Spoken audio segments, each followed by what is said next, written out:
That was the first thing I heard as I walked out into the backyard, the sentence slicing straight through the laughter and clinking glasses. Melissa was standing by the gift table, her perfectly blown-out hair bouncing as she turned and held up the box. The expensive wrapping she'd used was peeled halfway off, revealing what was inside, a package of diapers. Expired. She held them between two fingers like they were soaked in something filthy. Honestly, she added with a crooked smile toward the guests, she should have just brought a receipt for her latest pity party. Would have been more useful. A soft chorus of laughter rippled through the crowd. Some winced, some looked down, but no one said a word. It was my baby shower. Mine. The one my mother-in-law insisted on helping with so it would be done properly. The one she took over in less than a day. And now I stood there 6 months pregnant, wearing the only maternity dress I could afford that didn't cling too tight or fall too loose, and I watched them mock me like I was background noise in my own celebration. Grace, my husband's mother, sipped her wine and didn't even pretend to hide her smirk. She always did shop like someone who grew up counting coins, she said, loud enough for half the guests to hear. At least this time she stayed on theme. Someone near the mimosa bar chuckled under their breath. Another woman turned her back toward me, pretending to check her phone. I scanned the yard, twinkling with pale pinks and whites, silver baby shoes dangling from the trees, soft jazz playing under a tent. Everything pristine, everything polished, except me. No one offered me a chair, no one asked if I wanted a drink, no one looked me in the eyes, except Olivia. She was seated on a wooden garden bench just a few feet away, her small hands clutched in her lap, her chin tucked low. She wore the yellow sundress she'd begged to wear, even though it was just a little tight now. Her hair was pulled back into a braid that I'd fumbled through that morning, fingers shaking, eyes already tired. She watched everything. The laughter, the tone, the way Melissa tossed the diaper package onto the table like trash that had made it too far. And she looked at me. My arms stayed stiff at my sides, my smile tight, my heart flaming. You learn to swallow humiliation when you're a mother. You learn to taste it without flinching, to smile while it burns, because your child is watching. But this time, she did more than watch. Olivia stood. She didn't speak right away, just walked, carefully, deliberately, through the cluster of women who fell quiet as she passed. Melissa raised a brow. Grace took another sip. Olivia reached the gift table and looked down at the diapers. She picked up the package, carefully, respectfully, not like Melissa had. Then she turned, walked toward me, and placed it in my arms. Her voice didn't shake, it didn't rise, it just held. "Mommy," she said, "you don't need their gifts." I crouched down, and she leaned in, not to whisper, but to make sure they all heard. "You already gave me everything." And with that, she pressed her forehead to mine. Silence. Utter, suffocating, shattering silence. Not even the wind moved. And for the first time that afternoon, I didn't feel ashamed. I felt like someone worth loving. And they didn't know it yet. But that little girl had just burned the whole room down. With kindness.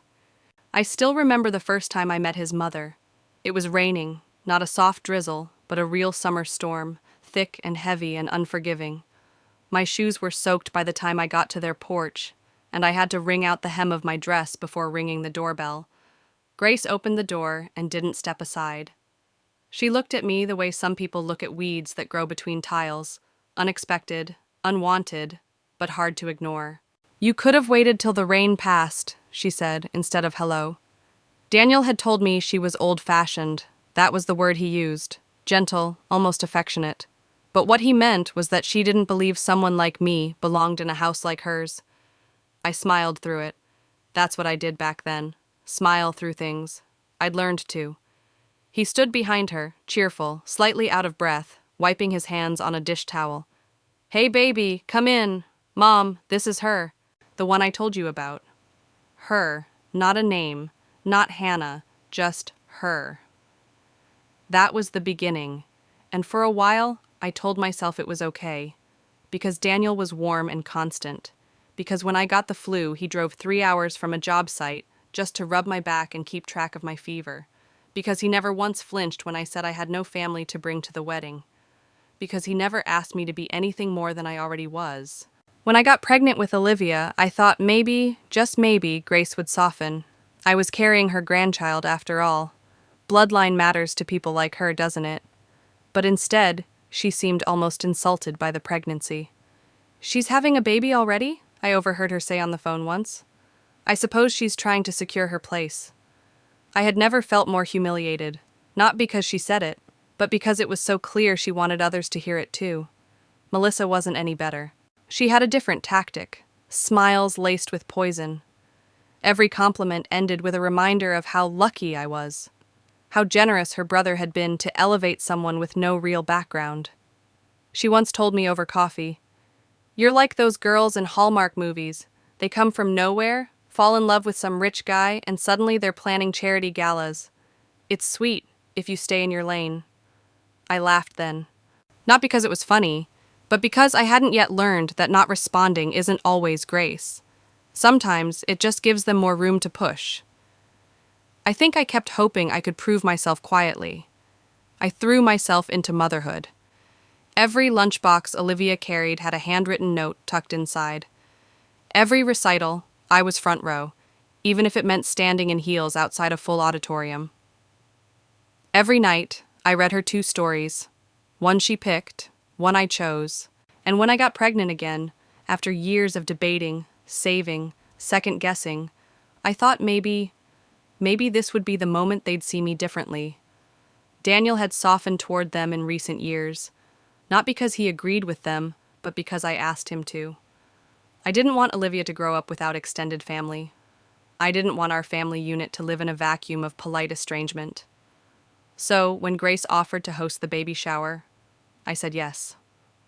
Even though every instinct in me said no, even though my hands trembled when I opened her email with the guest list and saw that none of my friends had been included, just her side, as Melissa liked to say. I spent the week leading up to the shower sewing tiny felt booties in the softest gray I could find. Olivia helped, clumsy fingers pushing the needle through like it was a sword. We laughed. She told me, "When I'm a mom, I want to make stuff like this too." The morning of the shower, Olivia sat on the edge of my bed and said, "You look like sunshine, Mommy." I didn't feel like sunshine. I felt like cardboard pretending to be gold, but I smiled. I stood. I took a deep breath and hoped that if I showed up gracious, dressed simply but neatly, with my daughter beside me and love stitched into my hands, it might be enough to thaw them. Just a little. That maybe this time, they'd see me not as the girl from nowhere, but as their daughter-in-law, as a mother, as someone who mattered. I should have known better. But hope, it's not always logical. It's something you carry anyway. So I walked into that backyard, into that storm wrapped in pink satin and cruelty disguised as celebration. And I didn't know then that the most powerful moment of my life would come not from my voice, but from the small one I helped bring into the world 8 years earlier. They seated me at the far end of the yard, not under the main canopy where the good chairs were, the padded ones in white covers tied with silk bows. No, I was tucked beside the hedge, next to the drink station, where folding chairs sank slightly into the grass and condensation dripped off pitchers into puddles near my shoes. Grace said it was for shade, but there was no shade at that hour. Only sun and eyes and silence. There were name cards at the main table, not mine. Melissa had organized it professionally, she said. "We just wanted to take the stress off of you." I wasn't stressed until I got there, until I saw the flower wall they'd installed, with photos of Daniel as a baby and nothing of Olivia. Not even the sonogram from this baby. They'd asked me for it weeks ago. I sent it. They chose not to print it. It was their message, loud and clear. I wasn't part of the brand. When the speeches started, Grace took the mic first. "We're just so thrilled," she said, "that this family is growing, stronger, richer, more complete." She didn't look at me once, not even a passing glance. Melissa went next. "And to my amazing brother, who's always had impeccable taste, well, almost always." Laughter, small, polite, but the kind that lets you know they're in on something you're not. By the time the gifts began, I was already numb. People brought custom strollers, French baby perfumes, embossed journals. One woman gifted a hand-painted ceramic mobile that looked like it belonged in a museum. They all oohed and awed in turns, clapping with rehearsed delight. Then came the final box. It was huge, covered in gold foil, tied with a glittering pink ribbon. Someone joked, "That one looks like it came from Tiffany's." Melissa wheeled it forward dramatically. "We saved the best for last," she said, facing the crowd. Then looking at me, "From all of us who've always been here." She ripped the paper theatrically. Inside were diapers. Expired. Grace burst out laughing. "Oh no, are those from the garage sale pile?" No, Melissa chimed in. "They're symbolic." Someone asked, "Of what?" And Melissa turned to the crowd, wide-eyed and sweet.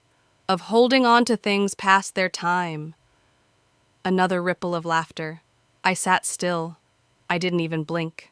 Because Olivia was across the yard, sitting on the grass now, coloring in a notebook someone had handed her when they saw she didn't fit the picture. She looked up. Her eyes locked with mine. She saw the box. She saw my hands, frozen in my lap. She saw the way Grace leaned toward a guest and whispered, "Some women confuse persistence with dignity." And then, someone snapped a photo. Of me, alone, under the sun, sitting in a metal chair with a fake smile and a box of expired diapers in front of me. I heard the shutter. I watched the woman who took it glance at her phone, smirk, and tuck it away. That was the moment. I don't know what I expected to feel, anger, maybe, or shame, but what I felt instead was hollow. Not the kind of hollow that begs to be filled, the kind that holds the final straw. And still, I didn't cry, because Olivia was watching, always watching. She stood up, walked slowly, one foot in front of the other, her notebook pressed to her chest. She didn't go to the gift table. She didn't speak to anyone. She came straight to me. Her little hand reached out and touched my wrist. "Mommy," she said quietly, "can we leave?" I looked around. Nobody noticed her. Nobody noticed me. But I noticed her, this tiny girl with a quiet voice and an iron spine. I swallowed. "Not yet, baby."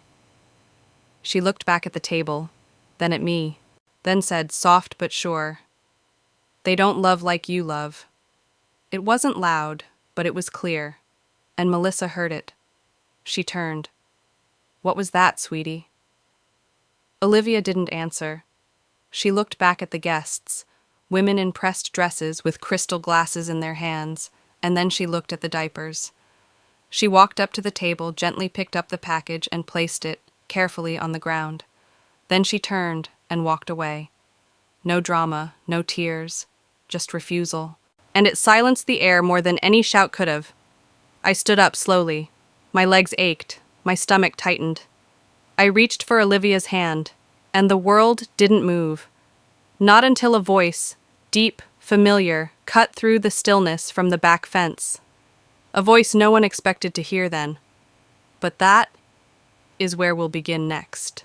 The backyard was silent. Not quiet, silent, like the kind of hush you hear right before a verdict is read. After Olivia placed the package of expired diapers beside the trash bin, there was nothing left for anyone to say, nothing that wouldn't feel small. She took my hand again. Her grip was steady, but I could feel her pulse racing. She didn't look up at me. She didn't need to. She'd already said everything. And then, a sound. Footsteps. Slow, deliberate, coming from the far end of the yard. Not rushed, not clumsy, just certain. And then a voice followed, familiar, low, with an edge I hadn't heard in a long time. I was really hoping I wouldn't have to say anything today. Heads turned like a ripple across a pond. Even the servers paused. Daniel stood just beyond the arbor, where the roses climbed up the wooden arch like they were trying to escape. He looked like he'd come straight from work. Collar loosened, sleeves rolled, hair slightly wind-blown. His briefcase was still in one hand. He wasn't smiling. Melissa's expression froze mid-mockery. Grace shifted her wine glass from one hand to the other, like it might protect her. Daniel's eyes found Olivia first, then me, then the crowd. "I've been standing by the gate for about 15 minutes now," he said. "I didn't want to interrupt. I wanted to see if everything would go okay." His jaw tightened. It didn't. A murmur somewhere near the mimosa table. Then stillness again. I saw my daughter stand up when no one else would. I saw my wife shrink herself smaller and smaller, just to keep peace in a place that doesn't even offer her basic respect. He stepped farther in, his shoes crunching lightly on the gravel path. I heard the jokes, the digs, the so-called symbolic gift. His gaze flicked to Melissa. Let's be honest, it wasn't clever. It was cruel. Melissa opened her mouth, but nothing came out. Grace straightened her back, already preparing to take control, but Daniel didn't give her the space. He looked directly at her, calm, measured. "I trusted you to help her," he said, "not humiliate her. You wanted a baby shower that looked like a spread in a magazine, but what you gave was a masterclass in passive aggression." Grace finally spoke. "Daniel, don't make a scene. This is your child's family too." He blinked. Once. Then stepped beside me. "No," he said. "My child's family is right here." He placed a hand on Olivia's shoulder. She looked up at him and smiled, small but real. Then he turned to face the rest of them. "This woman is carrying our child," he said, loud enough for every single person to hear. "She's the one raising our daughter. She's the reason this family even has a future." And then he looked directly at Melissa. "And still, she has more class than anyone in this backyard." The words hit like thunder. Not because they were shouted, but because they landed. Nobody moved. Not the woman holding a champagne flute mid-sip. Not the aunt who'd smirked earlier. Not even the neighbor who was clearly only there for the finger sandwiches. It was Olivia who moved first. She stepped forward, looked around, and said, almost casually, like she was just stating a fact, "I like Mommy's gifts better." Just 5 words. But they hit harder than anything Daniel had said. Because they were simple, because they were true, because they came from someone who saw everything and chose love anyway. Daniel reached into his coat pocket and pulled out something small, a folded card. My original shower invite, the one I made with construction paper and markers, sitting at the kitchen table with Olivia while she added little doodles. He held it up. "This was the real plan," he said. "This was the baby shower Hannah wanted. One with homemade sandwiches, lemonade in mason jars, and close friends who don't need name tags because they actually know each other." He turned to Grace. "You said you'd help, but what you did was hijack something that wasn't yours. You built this whole thing like it was a photo shoot, and then used it as a stage to tear her down." Grace looked like she wanted to say something, but for once she didn't. Maybe because she saw something in Daniel's eyes she hadn't seen before. A man who wasn't apologizing for choosing his wife. He looked at the group once more. "You're welcome to stay and enjoy what's left, but we're leaving, together." And he meant it. There was no drama, no thrown drinks, no grand exits. Just Daniel, reaching for my hand, just Olivia, standing tall between us, and me, 6 months pregnant, exhausted, stunned, and finally, proud. We turned. We walked out, step by step. I didn't look back. I didn't need to. Because the moment we reached the gate, I knew the air behind us had changed. I could feel it. I could feel the silence shift from smugness to shame. I could feel their stares, not of superiority, but of regret. And then I heard Melissa hiss, low but desperate, "Daniel, you're walking away from your family." He stopped, just for a second, turned his head slightly, and said, "No, I'm walking with them." We didn't say a word on the car ride home. Olivia sat in the back seat, drawing in her notebook again. The same notebook they'd handed her to keep her quiet. But now, she filled it with flowers and stars and little stick figures holding hands. Daniel drove with one hand on the wheel, the other resting lightly over my knee, and I, still in the same floral dress they said was off-theme, Sat there feeling both hollow and full. It was over.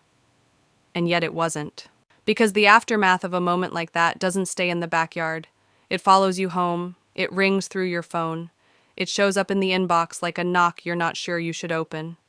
The first message came the next morning. Melissa. I think we got off on the wrong foot yesterday.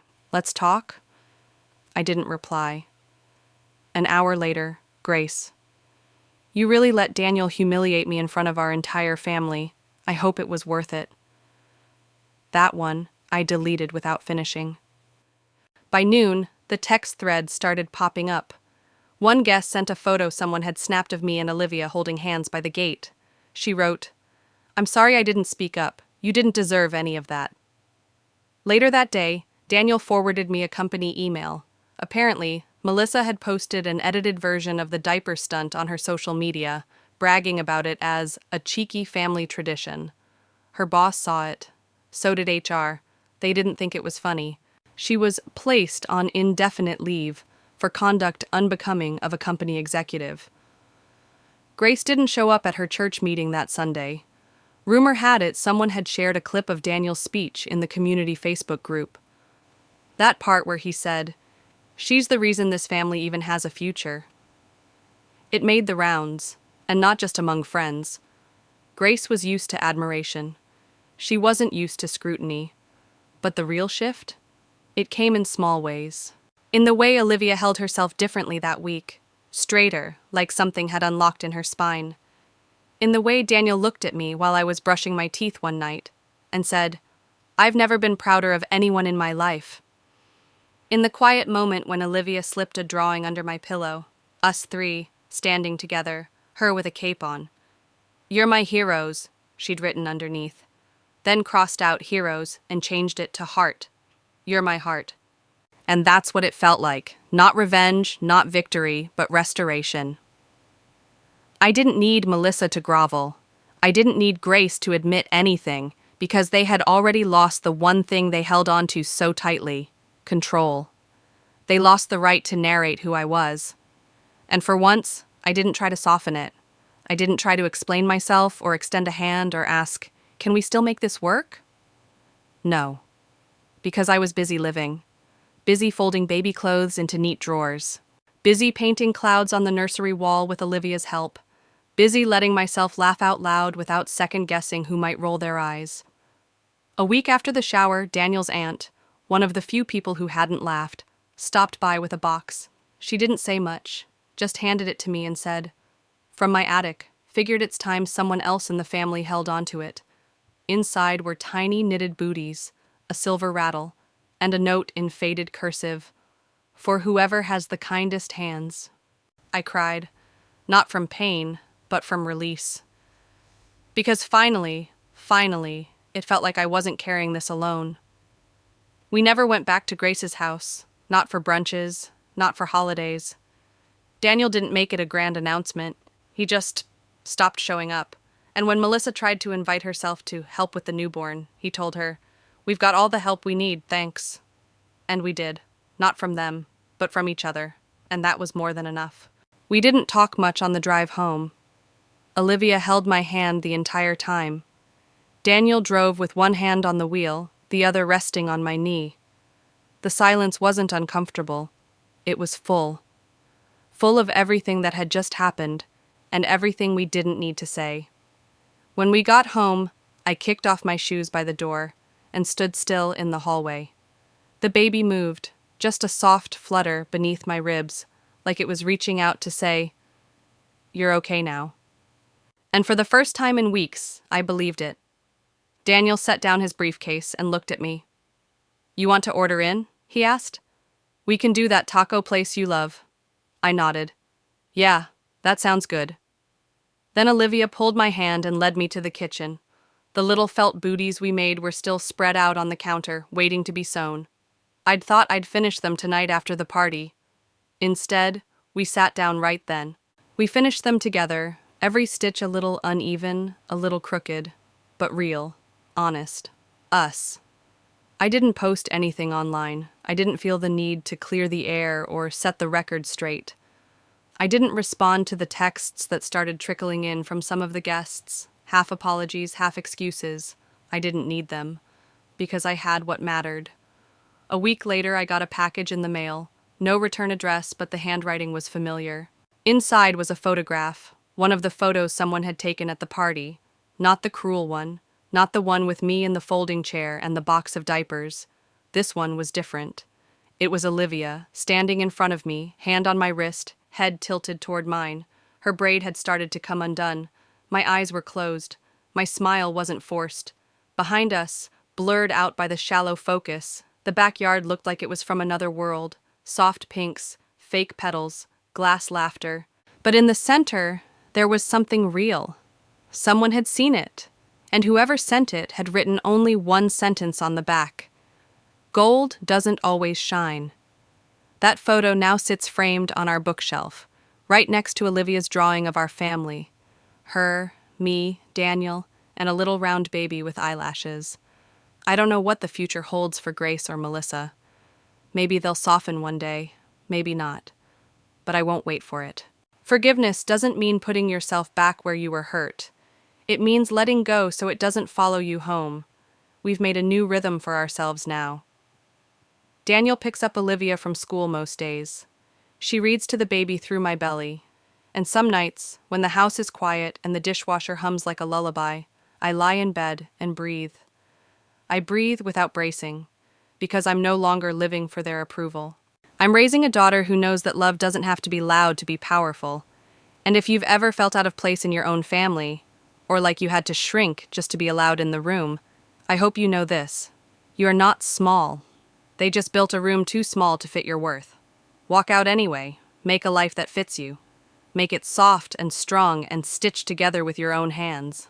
Because someday someone will look at you, not through you, and say, "You already gave me everything," and it will be enough. It always was.